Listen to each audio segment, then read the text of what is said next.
Is KBOI 2 News this morning. It's 6:14. New this morning, a missing former federal judge has been found and is safe. U.S. Marshals were looking for the 92-year-old who had been missing since Tuesday. Valerie Tysander explains the community is just glad the search ended successfully.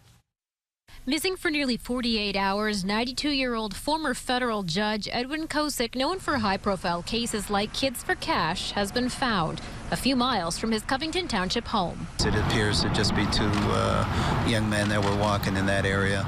It is an area that's frequented back up on this mountain by quads and...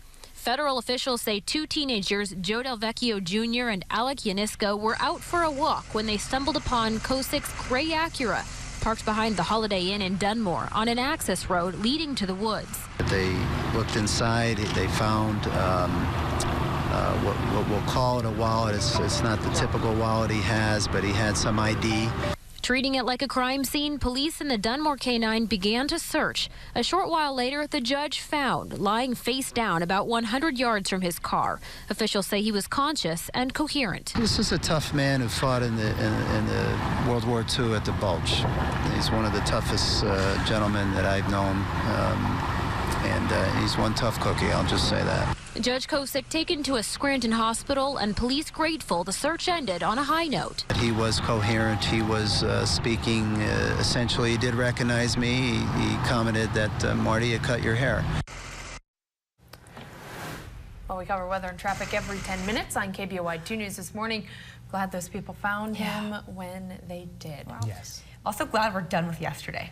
Oh, gosh, are we just done with this winter, this terrible precipitation? You've had enough of it. You're getting out of town. You think if anyone wants to know, it's me. Yeah. I'm just. I was like, enough. I'm booking flights to a warmer climate. See you later. And where are you going? So you're booking flights to a warmer climate. Why? I know. So I'm spending a couple weekends in Phoenix these next couple weeks. One of which is for Lauren Clark's wedding. But when the Zags go to the Final Four for the first time, it was something I decided I couldn't miss. That's so awesome. Absolutely. Headed to Phoenix tomorrow.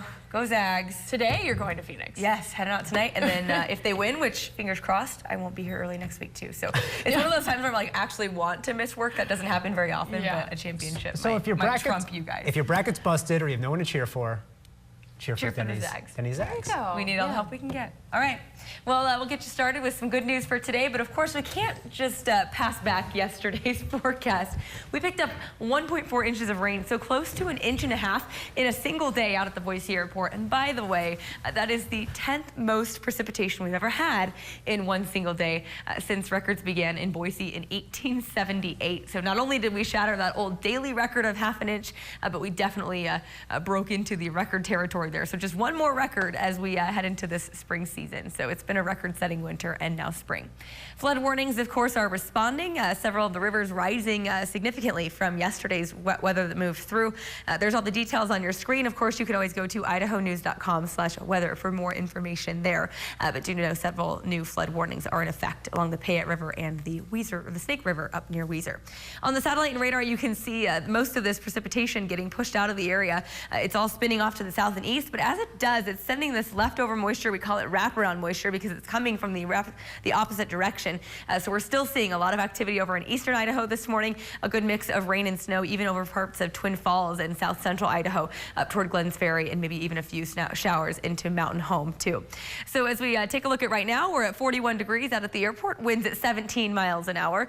So the wind's still going to be a factor today. That's what we're holding on to from yesterday's storms, is kind of the leftovers of everything. Feels like 32 as a result, so just know that these temperature readings are a bit deceiving. Instead of upper 30s to low 40s, actually feels more like upper 20s to low 30s. And it's all thanks to the wind, so grab the windbreaker or some sort of coat that'll keep you warm this morning. Winds out of the northwest anywhere from about 15 to 30 miles an hour sustained right now. Heaviest, strongest gusts out toward Mountain Home and Ontario at this hour. But do know it's going to be a breezy afternoon. Winds will be whipping around once again, just not near as bad as yesterday.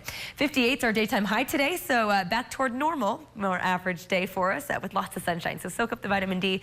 We do have nice weather coming with us for the weekend. temperatures actually going to warm up a little bit more for your Saturday. I do think that most of the showers that are going to stream through will stick to the high country tomorrow and into early Sunday. So we are in for a primarily dry weekend. 61 on Saturday, upper 50s for Sunday. And then we do get a cool down. We will see those showers returning to the forecast possibly very early on Monday, but just isolated showers. High of 51, and then we rebound those temperatures. Look at that. Warming trend kicks in, so we go on a little roller coaster, dipping on Monday and then back up pretty high on Wednesday, Thursday, pushing back to the mid-60s for the middle of the week with a high of 69 degrees on Thursday.